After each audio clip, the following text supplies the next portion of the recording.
rideshare actually is. You summon a stranger's car with your phone, climb into the back seat, and trust that the app knows who's driving.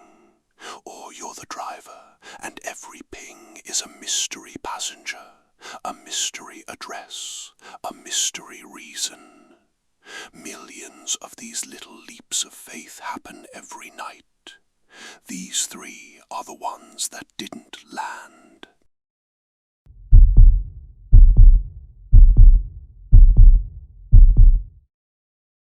I started driving nights after my divorce, partly for the money, mostly because the apartment was too quiet. Airport runs, bar crowds, hospital shifts. You learn the rhythm fast, and you learn the passengers faster. Drunk and friendly, drunk and mean, headphones in silent, and then, very rarely, a fourth kind. The kind that teaches you what the hair on the back of your neck is actually for. He first pinged me on a Tuesday in February, a pickup outside a closed pharmacy at 11:40 at night. Polite guy, maybe 50, grey jacket, small duffel bag. Sat directly behind me, which I hated even then, because it's the one seat you can't see without turning around. 8-minute ride to a residential corner, not a house, a corner. Paid through the app, tipped well, 5 stars, gone. Completely forgettable, except for one thing. As he got out, he said, "Thanks, Marisol." My name shows in the app when you book, so that's fine. But he pronounced it right. Nobody pronounces it on the first try. Nobody. Over the next 5 weeks, I got him 11 more times. I know that number exactly because the detective counted it later off the app records, so hold that thought. 11 rides, always night, always a pickup within a few blocks of wherever I actually was, which should have been my first red flag, because the app doesn't work like luck. Always short rides to nothing destinations. Corners, closed businesses, once a storage facility gate he didn't go through. He never talked beyond hello and thank you, except he'd say something small and wrong as he left. Little things. You should get that brake light looked at. I did have a brake light out for one day between noticing it and fixing it. The new schedule suits you. I'd changed my driving hours that same week, and the one that made me stop the car around the block and just breathe. Your porch light's been out 3 days, Marisol. I don't have a porch light in the app. I don't have my address in the app. I called the rideshare company, and I want every driver to hear what they told me. They couldn't discuss another user's account for privacy reasons, but they could block the pairing, meaning he'd never be matched with me again. Fine. Done. I felt better for exactly 9 days. Then the notes started, not through the app, under my wiper blade at night while I was inside gas stations or grabbing coffee. Same handwriting, small and neat, no name. The first one said, "The app was more convenient for both of us." The second one, 4 days later, said, "You waited 40 minutes at the airport lot tonight. They don't value your time. I do." The police took it seriously. I'll always be grateful for the young officer who didn't shrug, and this is where the app records mattered, because when they finally identified him through a payment card and a plate camera at that storage facility, they found out the account he'd used to book me was 3 weeks older than his first ride with me. He'd created it, then waited, like a fisherman tying a lure. The account name was fake. His card was his elderly mother's. And in his apartment, I heard this from the detective in a conference room over a paper cup of coffee that went cold in my hands, they found a spiral notebook, my work schedule reconstructed, my car's oil change sticker mileage updated twice, the gym I go to, the nights my daughter stays with her father, circled. He'd been in my back seat 12 times, sitting where I couldn't see him, watching the back of my head. 11 bookings, remember? I said, hold that thought. The 12th ride wasn't through the app at all. 3 days before the arrest, a man had flagged me down outside the hospital. Cash ride, grey jacket, small duffel.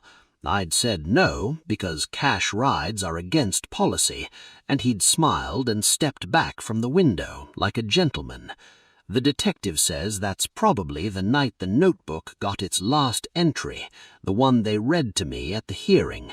6 words that live behind my ribs now. She's more careful than the others.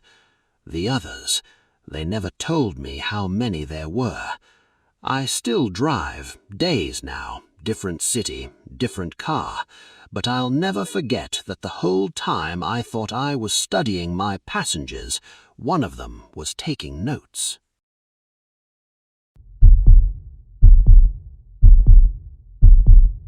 This happened to me in October 3 years ago in Denver, and I need you to understand up front, I did everything right.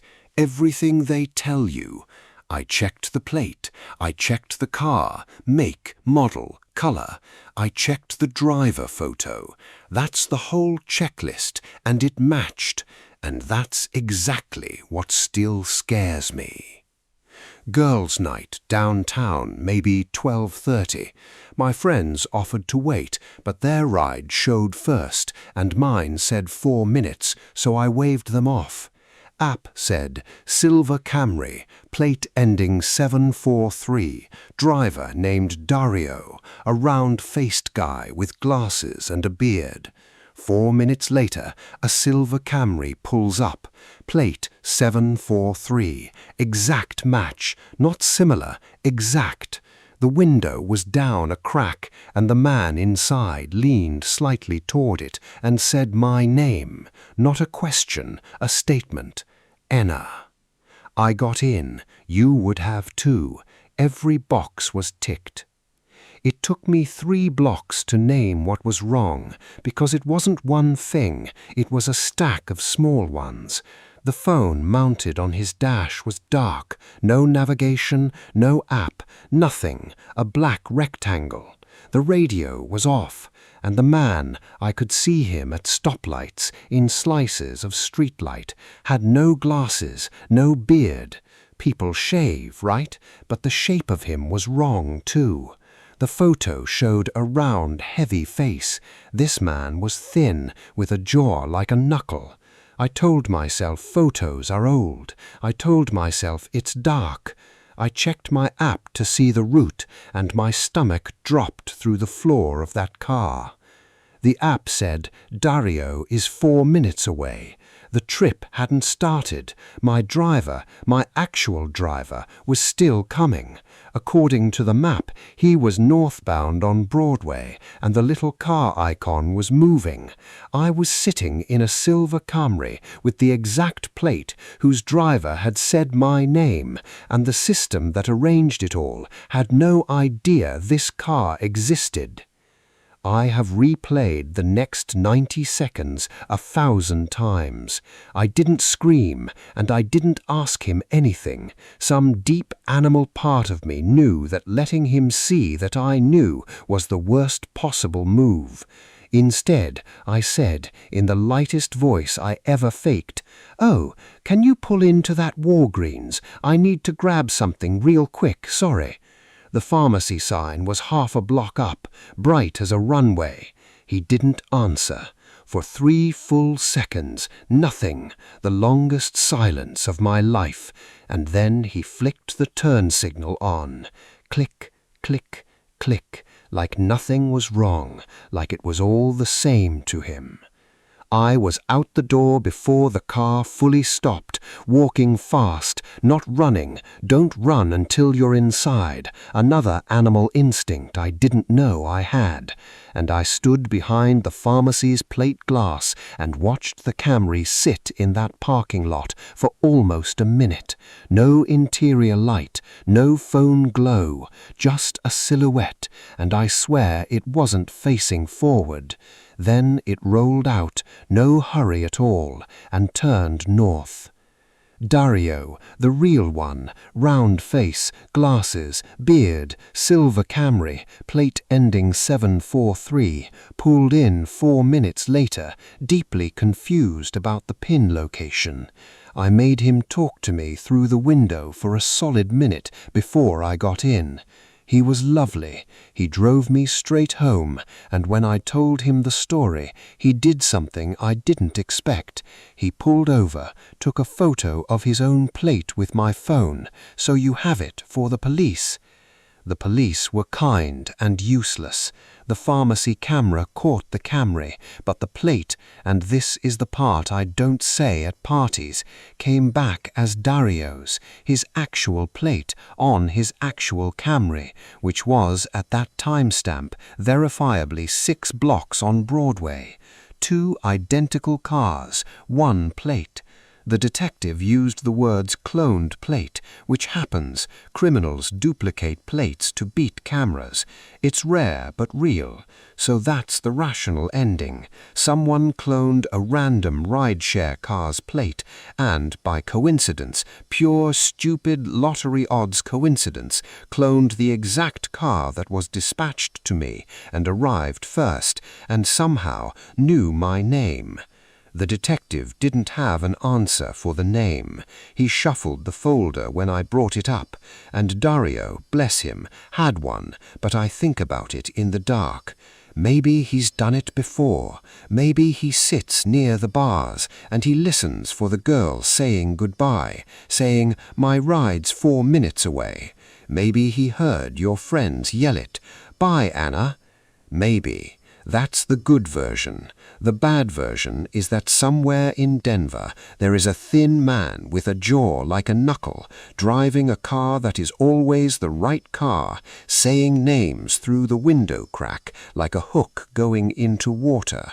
Check the plate, check the photo, and then ask them who they're picking up. Make them say your name first, because the box checking saved my life by 4 minutes, and I didn't even know it.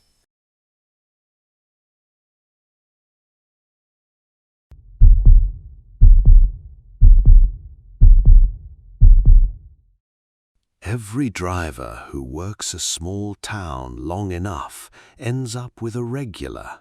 Mine was Mr. Aldous. First Sunday of every month, 9:15 at night, pick up at 44 Chestnut, a tired little blue house with a tired porch swing. Destination pinned in the middle of nowhere, a stretch of County Road 12 out past the grain elevator. No buildings, no crossroads. The pin sat on an empty field by mile marker 9. The first time I assumed it was a mistake. He was old, late 70s, I'd guess, dressed too formally for a Sunday night, pressed shirt, wool coat, even in June. He sat in the back with his hands folded on his knees and watched the town thin out and die into farmland, and when we reached the marker, he said gently, "Here is fine." It was full dark. There was nothing. No driveway, no gate, not even a fence break. I asked if he was sure, and he said, "I won't be long," and got out. I'm not proud of how long I debated leaving him there. The app had paid, the ride was done, but he was old and it was a 2-mile walk back to anything, so I killed the engine and watched him in my mirrors.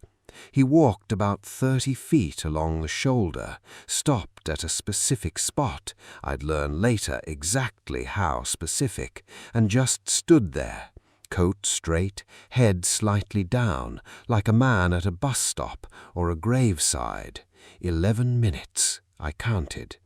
Then he came back, thanked me, and asked almost shyly if I could take him home, and he paid for that ride in cash, exact change, from an envelope that had clearly been prepared before he left the house.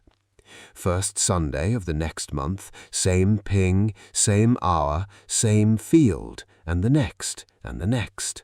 5 months of it, and I never asked. You don't ask somehow. The not asking felt like part of the job, like the drive itself was a church I wasn't going to talk in, but it worked on me.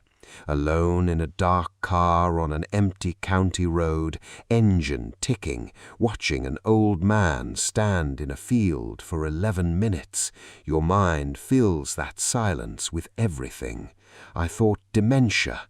I thought he buried money out here, and on the bad nights I thought he's waiting for something to come out of that field, and one of these months it will.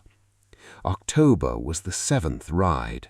Rain that night, hard, straight down October rain, and when we reached mile marker 9, I said I'd pull up so my headlights covered his spot, and it was the first time I'd ever acknowledged that his spot existed. He was quiet for a second, then he said that would be kind. And he stood there in the rain, no umbrella, 11 minutes, while my wipers kept time. When he got back in, he was soaked through and shivering, and maybe that's why the not asking finally broke in me, or maybe I just couldn't stand one more month of the stories my head was telling. I looked at him in the mirror and said, "Mr. Aldous, what's out there?" He met my eyes in the mirror, the polite, watery calm of a man who had answered harder questions than mine, and he said, "My daughter, June. She was walking home from the grain elevator dance, June 5th, 1983. Somebody stopped for her at mile marker 9, and after that, nobody ever saw her. First Sunday of every month, her mother and I would drive out and stand there, in case she needed somebody to be standing there. Her mother passed in March. I don't drive at night anymore." He folded his hands back onto his knees. "So now it's you and me." I looked it up when I got home, of course. June Aldous, 17, missing June 5th, 1983, last confirmed sighting on County Road 12. Never found, no arrest. 40 years of nothing, except a father in a pressed shirt, standing on the shoulder in the dark, 11 minutes at a time. I asked him once, months later, why 11. He said that's how long her mother used to need before she could get back in the car. I want to give you the horror story ending. Some nights there almost was one. I'll swear to my grave that twice in the rain my headlights caught something pale standing far out in that field, past where the light should reach, and both times Mr. Aldous nodded at it, tiny, like a greeting.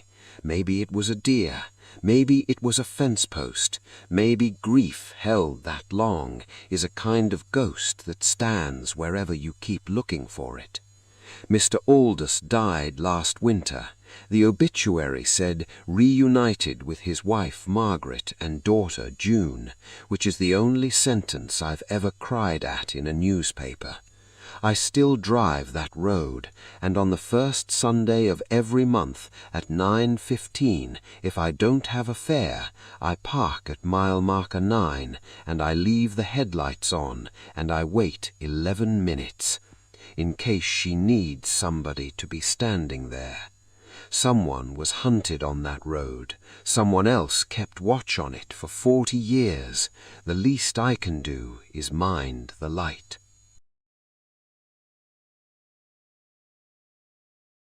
If you've made it this far, check your window, then subscribe to the Hollow Dial, because time doesn't heal, it haunts.